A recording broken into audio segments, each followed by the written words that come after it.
Nandeshwara Samarambam Nithyanandeshwari Madhyamam Asmadacharya Parayantam Vande Guru Paramparam.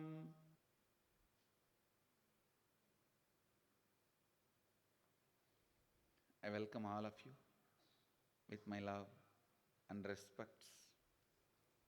I welcome all the devotees, disciples, Samajis, Satsangis, Sri Mahants, Mahants, Tanedar Kotari, owners of Sarvanyapita, visitors, viewers through Nithyananda TV, two-way video conferencing, having Nayanadiksha, cities sitting with us in two-way video conferencing, Toronto Adinam, Kuala Lumpur Adinam, Ohio Adinam, Shivananda,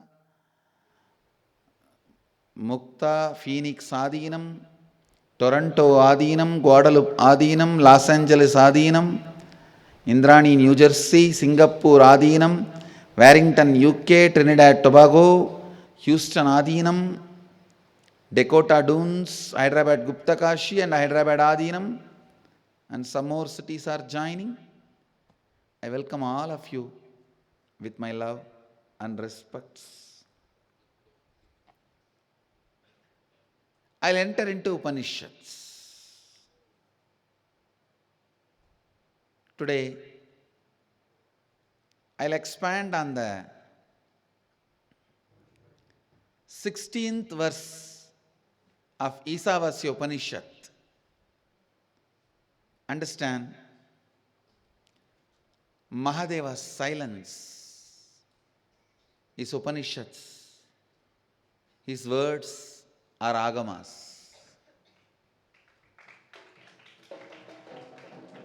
When he breathed in silence, what reverberated in the inner space of the Rishis is Upanishads. When he opened his mouth, started explaining, that became agama. Now, you are going to listen Veda Agama.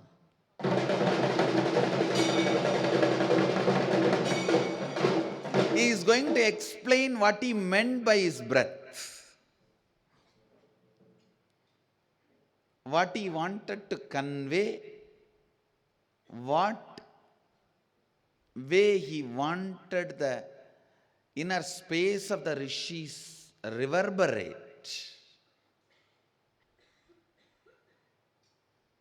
This commentary, or I should say the repetition, should be called as Shuddhadvaita Saiva Deepika.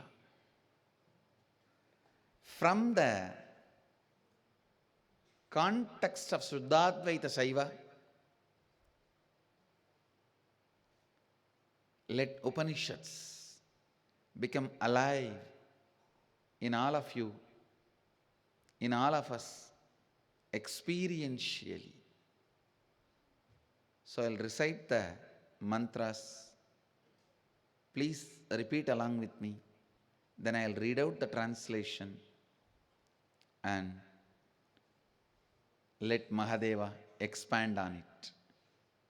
Pushanne Garshe Yamasurya Prajapatya Vyuharashmin Samuha Tejo Yatte Rupam Kalyanatamam Datte Pashyami Yo Vasau Purusha SO'HAM ASMI Yo Savasau Purushaha SO'HAM ASMI Listen, I'll read out the exact literal translation and then reveal the sacred secrets. The literal translation is, O Pushan, consciousness, who is the nourisher, sustainer of all, the primeval solitary traveler, the disciplining principle of all, is like the bright effulgent sun and is the Lord of entire creation, which is his subject. Please remove all your rays of this radiating, brilliant golden light which had blinded me, so that by your grace I can have the divine vision of that most auspicious, graceful, beautiful form of yours. That which is there, the glorious sun, is the mirror of the Supreme Being, who is all-pervading, pure consciousness of the cosmos. Indeed, I am He. I don't know whether when I am talking about some sacred secrets, coincidentally exactly those mantras appear, or when those mantras appear, I talk exactly about that subject. When I read out the translation, I feel this is the grand narrative of Hinduism.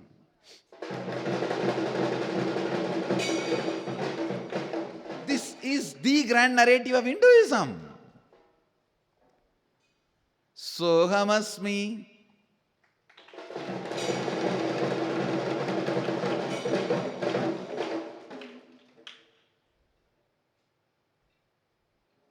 The lofty height of Shuddha Advaita and the grounded reality of Agama. Listen.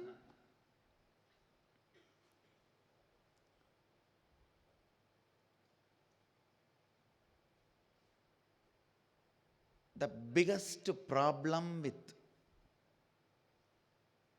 incomplete mind is whenever it develops wings, it tries to destroy the root, go against the root.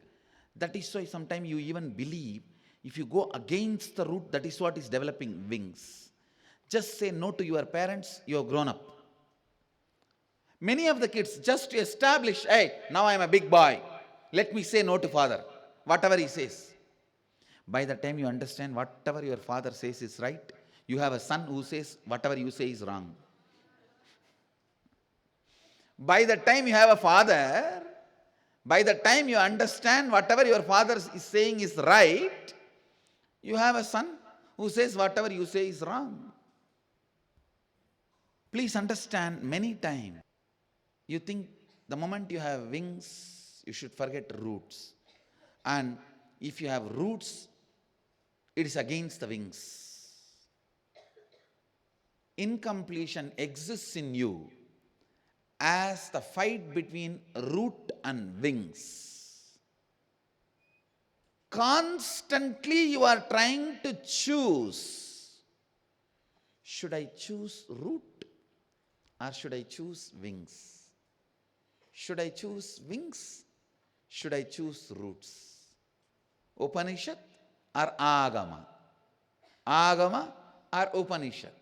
In the modern day, whether traditional lifestyle or the so-called modern lifestyle, you think modern lifestyle is wings and traditional lifestyle is root? Understand, as long as the incompletion exists in you, as long as small way of thinking exists in you, I've seen the people who think in a small way are the most dangerous people. Understand, the moment they don't like you, they start hating you. They can't be just, okay, I don't have love, but that does not mean I have to hate. They do not settle down in that space. If they don't become lion straight, they become fox. Wolf, not even fox. Please understand, all confusion is only for small minds. Small minds which cannot look at the reality. I tell you one thing. From my own experience, if I have to give the essence of whatever I learnt from Arunagiri Yogeshwara,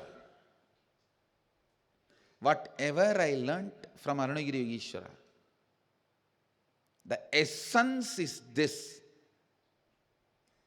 the more your mind raises, the more you will see everything in the form of solution. You will see everything is properly moving as it is supposed to be. The questions, doubt, everything will disappear. When your mind is becoming smaller and smaller, you will have more and more stupid questions. You will have more and more confusions and complications.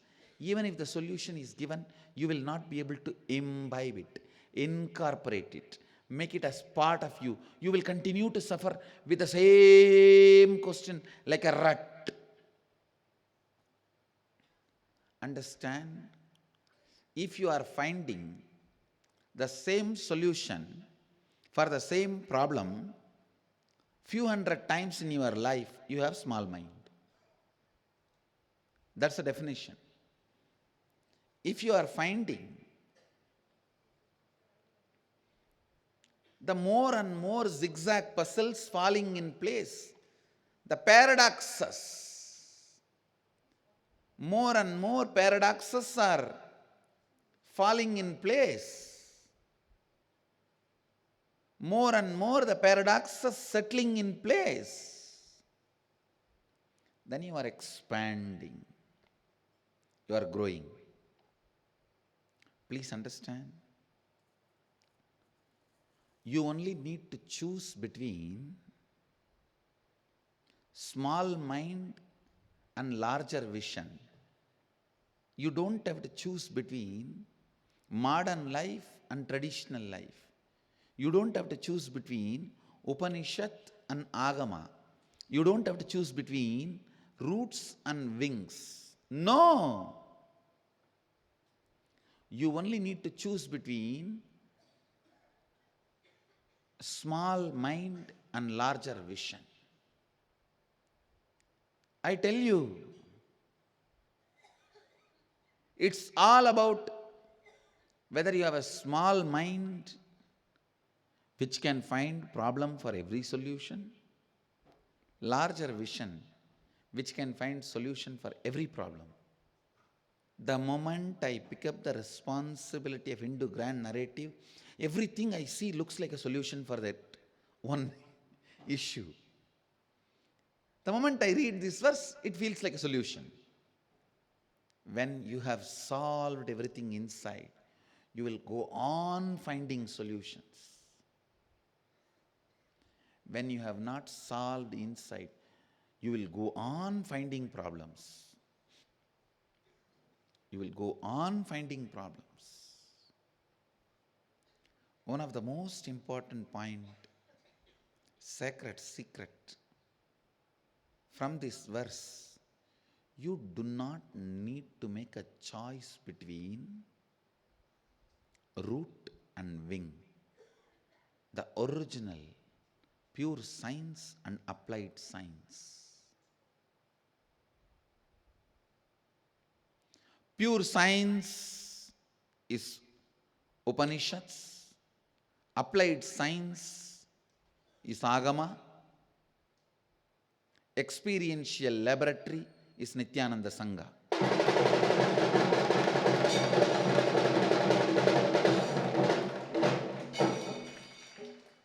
Pure science, the Upanishads. applied science, the agamas. The essence master key shared in this verse is Soham Asmi. Yosavasau Purusha Soham Asmi. Tejo yatte rupangalyanadamandatte pashyami. Yosavasau Purusha Soham Asmi.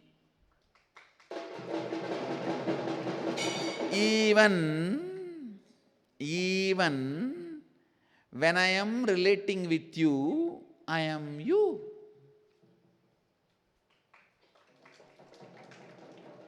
I may be having love towards you, I may be praying to you, sometime I may have even incompletion with you, I may even be fighting with you, I may even be negotiating with you, I may even be bargaining with you, I may even be getting trained by you, whatever may be, I just know I am you.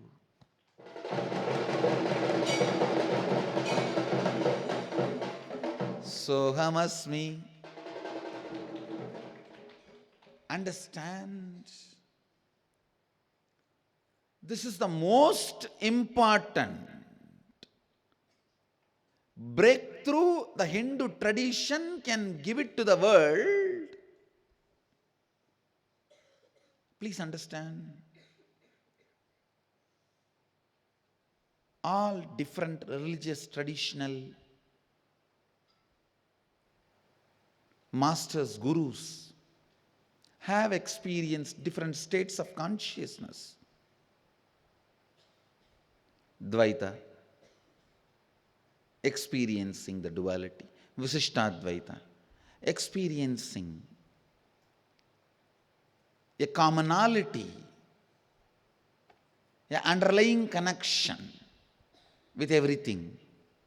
Advaita, experiencing oneness. But unfortunately, many of these different tradition, gurus, masters, saints, sages, when they were experiencing duality, they deny the existence and possibility of oneness. When they experience Dvaita, they can't believe Visishtadvaita exists. When they go through the Visishtadvaita, they don't believe Advaita is possible. When they go through the Advaita, they don't think Dvaita was reality. See, the intoxication of oneness is such, you just forget there was a time duality was your reality. And during the space of duality, you can't even imagine the oneness can become reality. That is why prayer has become such a divisive technique in some of the religions, just to put you in depression. No, in some of the religions, prayer is used to create sick people so that they will have business.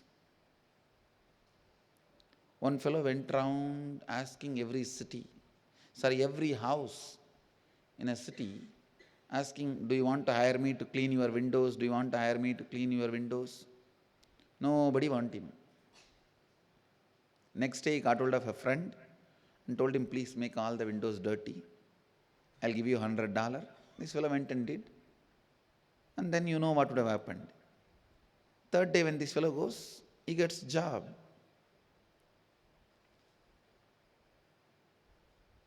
In some of the religions, prayer is used as a method to create sick people, so they will have customers. Please understand.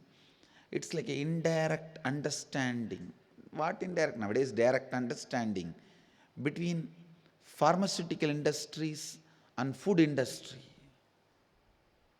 Food is the most abused drug in the modern society. It's like a secret understanding between food and pharmaceutical industries. Food industry sends you to pharmaceutical industry. Pharmaceutical industry is supported by food industry. That is why most of the time you will see same guy owning both the industry. Because through one he creates passions, through other he cures or maintains. If God is angry with you, he sends you to doctor. If doctor is angry with you, he sends you to God. Understand? If God is angry with you, he sends you to doctor. If doctor is angry with you, he sends you to God. Prayer is used as a technique in some of the religions to create mentally sick people so that they can have passions forever. This one verse will finish their business. This one verse, Tejo yadderu mangalyanadamam datte vashyami yosavasau purushas so'ham asmi. Just this one verse. Even when I am praying to you, I am relating to you, you are me. Indeed, I am He. So'ham asmi. The word indeed means even while.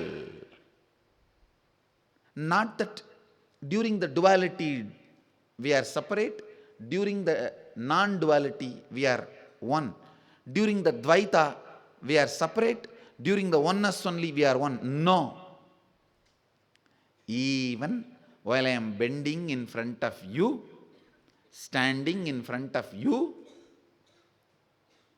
bowing down to you, praying to you. Prayer means what?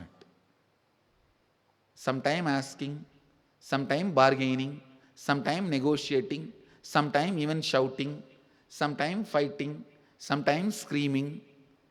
It is all based on your mood and how the other side responds, how you relate to him and how he relates to you. The Facebook I read these few lines.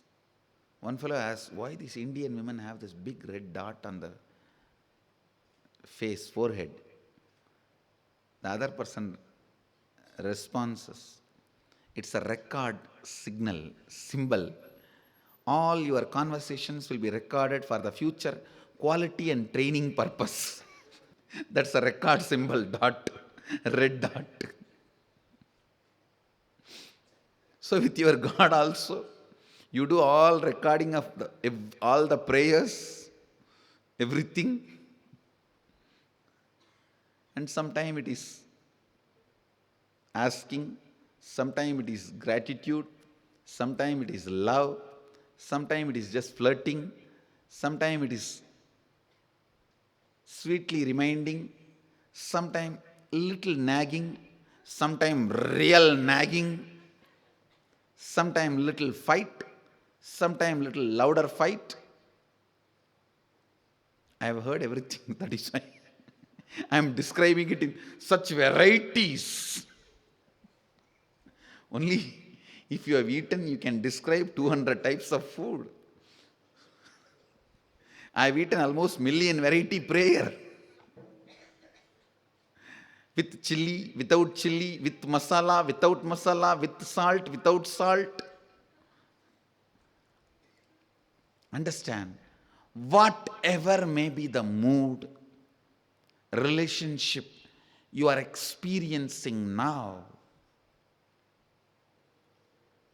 actually for women, only once in 27 days they go through the mood swing. For men, once in every 27 hours. For a male body, once in every 27 hours. For female body, once in every 27 days. Man who needs alcohol and the women who have uterus related issues, both the bodies will go through mood swing. Man's body will go through once in 27 hours. The woman's body will go through once in 27 days. Mood swing. Based on your mood swing, it will be anywhere between love talk to loud talk. Read one more one-liner. My mother-in-law gives me sound advice. 99% sound, 1% advice. It can be anywhere between love talk to loud talk. But I tell you, during the whole spectrum, whether it is loud talk or loud talk, a prayer or a nagging, sweet nagging, or tight nagging, hard fight, violence, whatever it may be, please understand, you are He. SO'HAM ASMI.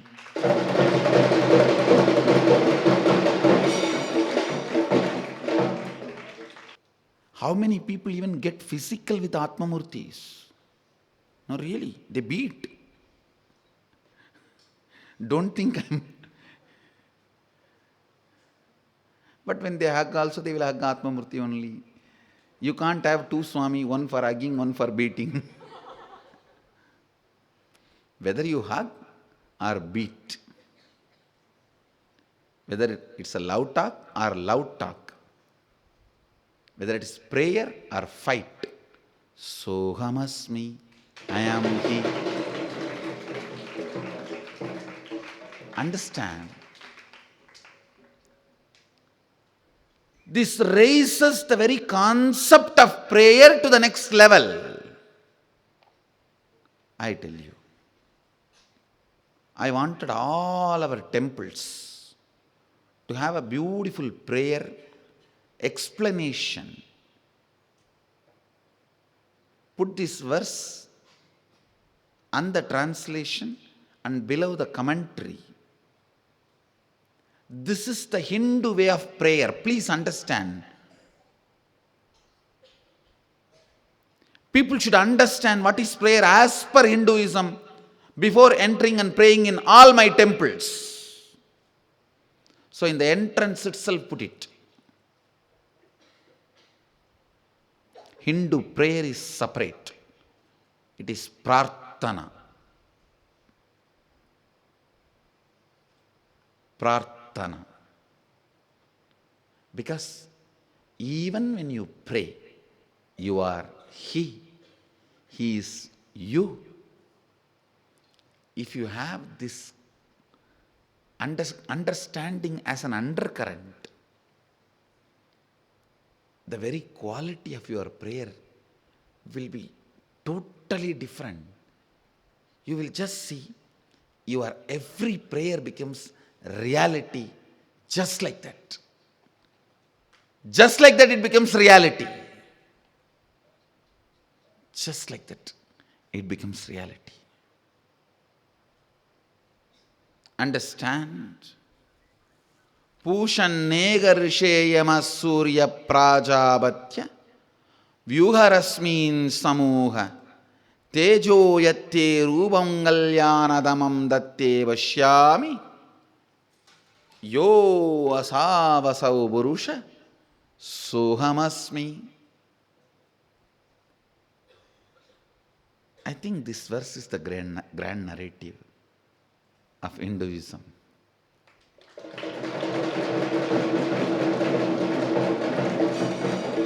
At least this verse can give a beautiful, huge input to develop, reveal the grand narrative of Hinduism. We'll work on it. Essence of today's satsang. Even when you pray, you are He.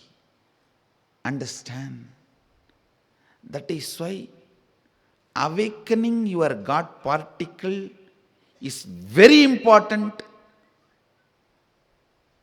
for any human being, because once the God particle is awakened, you know, even while you are praying, you are He.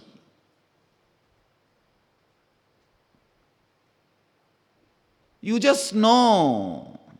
Please understand, whenever you pray, remember, you are not praying to the deity which is in front of you or Guru in front of you.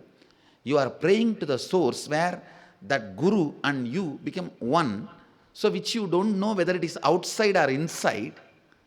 So remember, I am talking to you where you and me become one. I do not know that center is there or here, but I am praying to that center where you and me become one. Oh, that center, give me, this is what I want.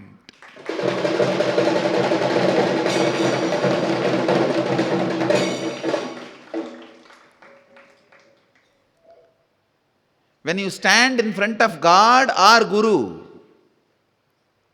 deity or Guru, just remember this one.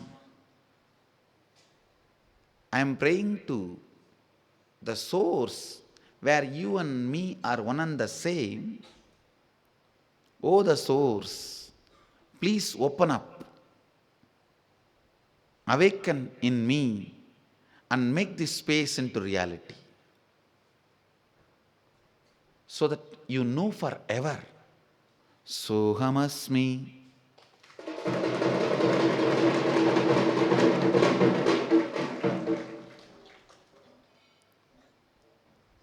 Mahadeva teaches to Subramanya Sarvajnanotrahama. Why it is called Sarvajnanotrahama? Please understand. The Mahadeva's seat is called Sarvajnapita. So, essence of everything he taught through the 5 phases: Satyojadam, Datpurusham, Vamadevam, Ahoram, Ishanam. Through all the 5 phases, through 4 phases, he revealed 4 Vedas. Through the 5th phase, all the Agamas. The essence of all that is Sarvajnanotrahama. The essence of that Sarvajnanotrahama is reminding Subramanya the experience of Shivoham.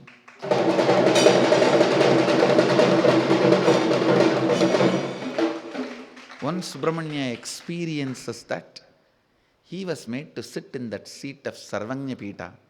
That is why that Agama is called Sarvajnanotrahama. And after teaching Subramanya, please understand, when you learn from the teacher, 1 quarter you learn. When you discuss among the friends, you learn the next 25%. When you ask him questions and get clarified, you learn the next 25%. Only when you start teaching, you learn the last 25%. So, first, all the 3, 25, 20, 75% is done. Mahadeva taught to Subramanya, 25%. Subramanya discussed with his friends, 25%. Subramanya asked questions from Mahadeva and learned 25%. Now Subramanya has to teach and learn the last 25%. He says, don't waste time in finding a student. Come on, sit. I will listen. I will learn from you and get that next 25% also. That is why in Swami Malai, Bhagavan becomes disciple.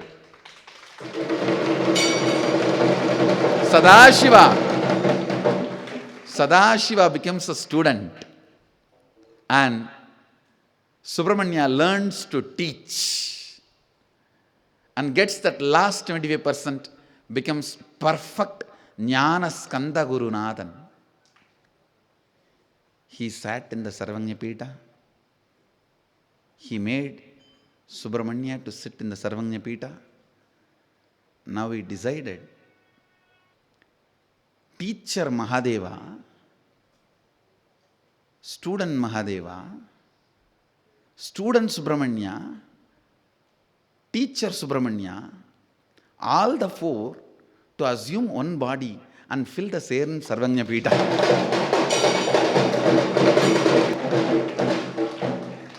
Teacher Mahadeva, student Mahadeva, student Subramanya, and teacher Subramanya. Beautifully, Dagama describes, it seems Mahadeva had Subramanya on his right shoulder. So Subramanya was teaching. Suddenly he moved him to the left shoulder. Subramanya asked, "Why? Am I heavy?" He said, "No, I want your mother also to listen to you." Because this side belongs to her. I want your mother to know how beautifully you are teaching. I heard enough. Now I want your mother to know how beautifully you are teaching. Because the left belongs to her, Devi. He changed, he moved him to the left shoulder. That's the way he made Subramanya as perfect master. In that Sarvajnanotragama, he beautifully describes Subramanya not only after the experience, even before starting the practice. You are me, I am you. And he uses the word. If somebody believes at one time there will be duality and the other time there will be oneness, they are fools and they will never reach the oneness. Only who understands, even while you practice, oneness is the reality. It may not have become reality for you, but that is the reality. Only those people achieve oneness, experience oneness. Understand, yoga meditation reduces 43% of medical expenses. The recent Harvard University's research. I tell you, realizing the truth, all diseases are hoax, reduces 90% of medical expenses.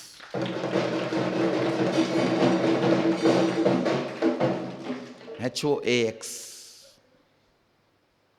H for hero. I thought of spelling it out once more. Anyhow, Mahadeva perfects Subramanya as the master, not only by teaching, making him talk, and by listening, by becoming his own student. So in this whole training process, the essence of what he taught in Sarvajnanotragama, even when you have not experienced, the truth is the truth is the truth, that is Shivoham. Soham Asmi. Essence of today's satsang.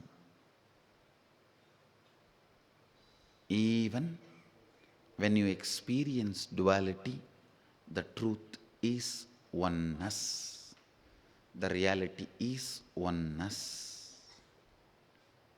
With this, I'll move to the next segment of the evening satsang, Nithya Satsang.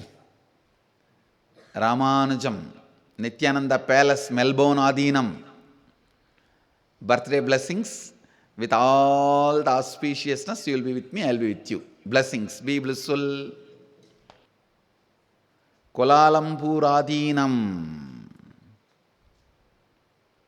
Blessings for Thaipusam.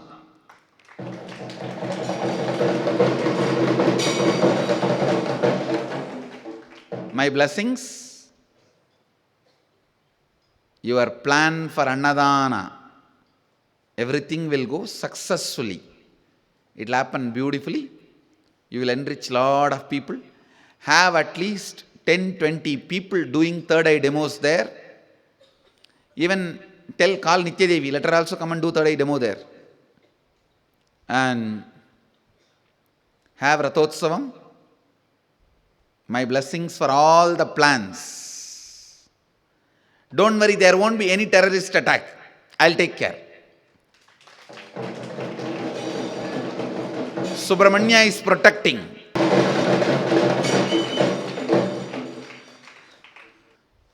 So Subramanya is there. He will take care. Don't worry about any terrorist attack. There won't be any terrorist attack. And blessings to all of you. The whole Thaipusam program will be successful. Go ahead. All of you use this Thaipusam to learn micromanagement. Understand? God is in details. God is micromanager.